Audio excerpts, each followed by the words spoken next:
Voice of aboriginal channel को subscribe करो, like करो, कमेंट और शेयर करो।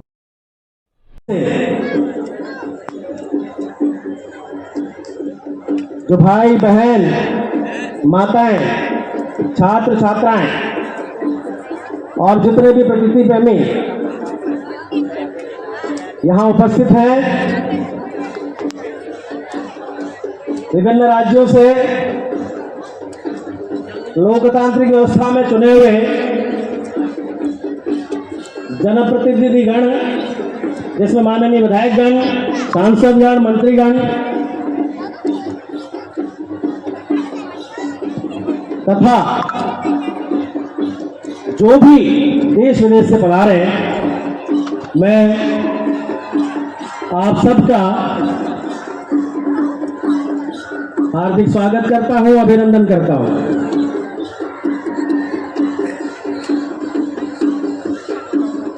आप जिस धरती पर आए हैं, 11वीं शताब्दी में इस सिलवासा की धरती पर एक कोली जनजाति के मुखिया का शासन था।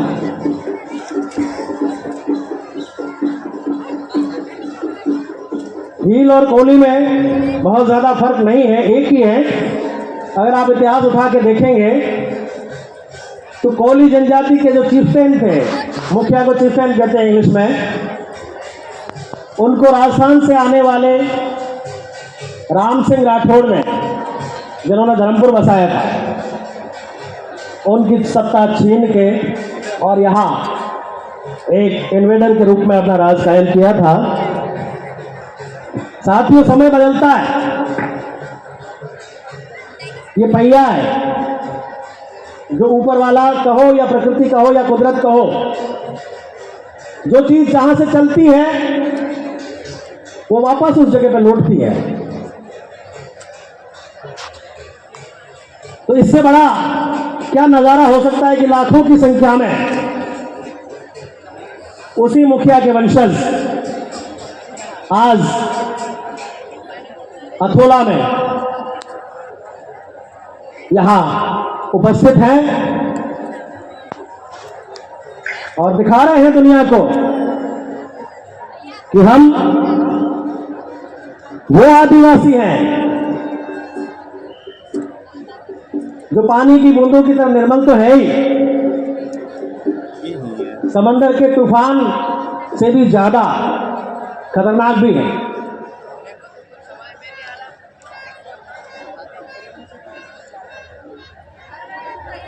आप सबने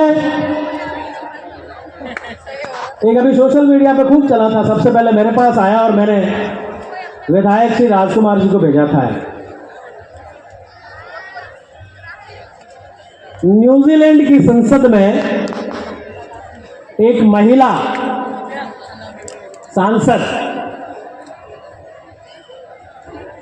जो माओरी जनजाति की है,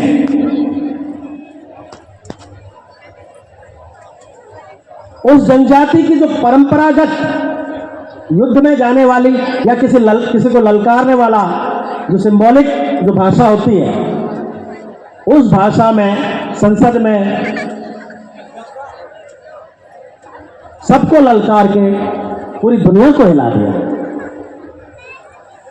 और उसको न्यूजीलैंड में क्या कहते हैं? हाका। हाका। अब आप देखो, दुनिया का, विश्व के किसी भी कोने का आदिवासी उसकी भाषा, उसकी संस्कृति, उसके रीति, उसके रिवाज, उसका डीएनए कैसे मिलता है?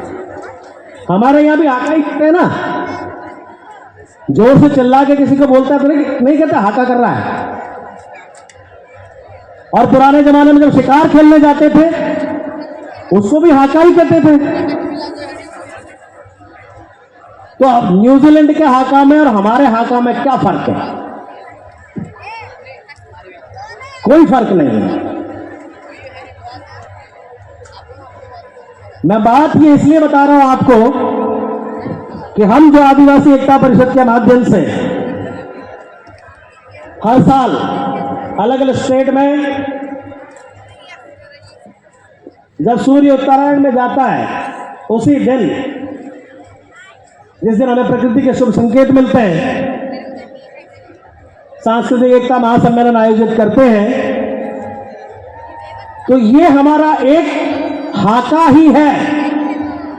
और मैं आपसे आह्वान करना चाहता हूं कि ये हाका बंद नहीं होना चाहिए, कम नहीं होना चाहिए। कल अध्यक्ष मंडल की बैठक में हमने ये निर्णय ले लिया है कि हम पूरे देश में जाएंगे और हमने आदिवासी एकता परिषद को 6 जोन में बांट दिया है।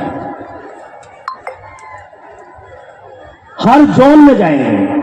क्यों? क्योंकि हमें पूरे भारत में हर आदिवासी के दिल तक वो हाका पहुंचाना है और इसमें हम सफल भी होते जा रहे हैं।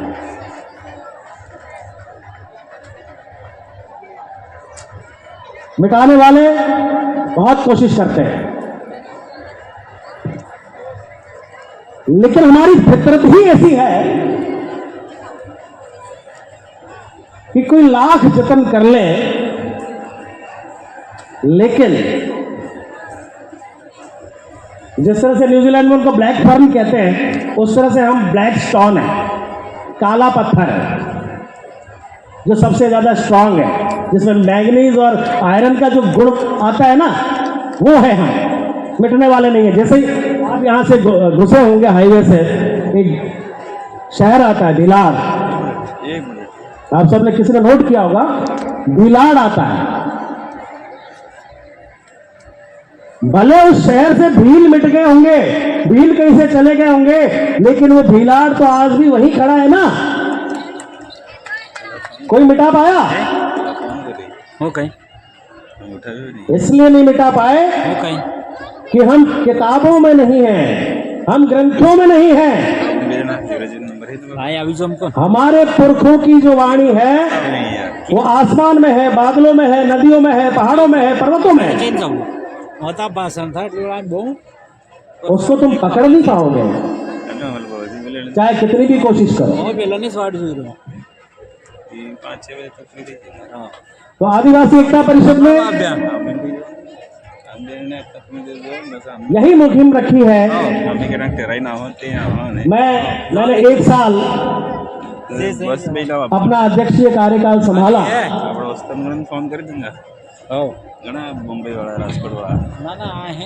पहले मैं सामान्य कार्यकर्ता था, फिर अध्यक्षीय कार्यकाल संभाला, तो मुझे वाकई लगा कि अब साला जीना मरना है तो इसी के लिए है, जीना मरना है तो इसी के लिए है, आदिवासी के लिए है।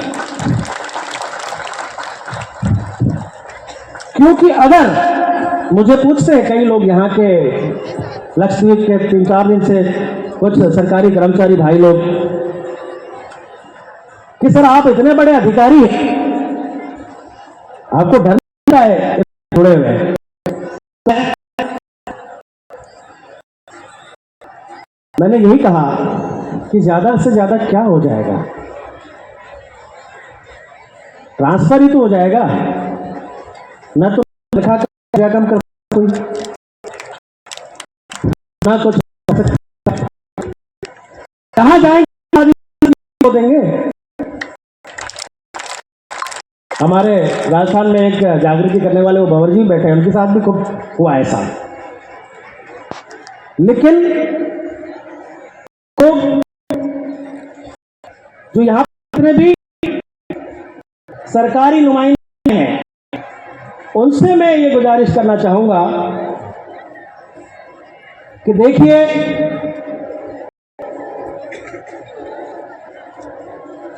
एक अफसर के नाते, एक सरकारी नुमाइंदे के नाते हम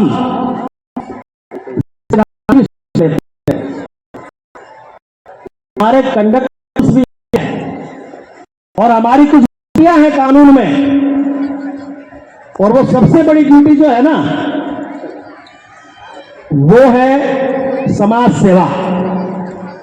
हम कुर्सी पे बैठे हैं, ग्राम सचिव, उसकी ड्यूटी क्या निर्धारित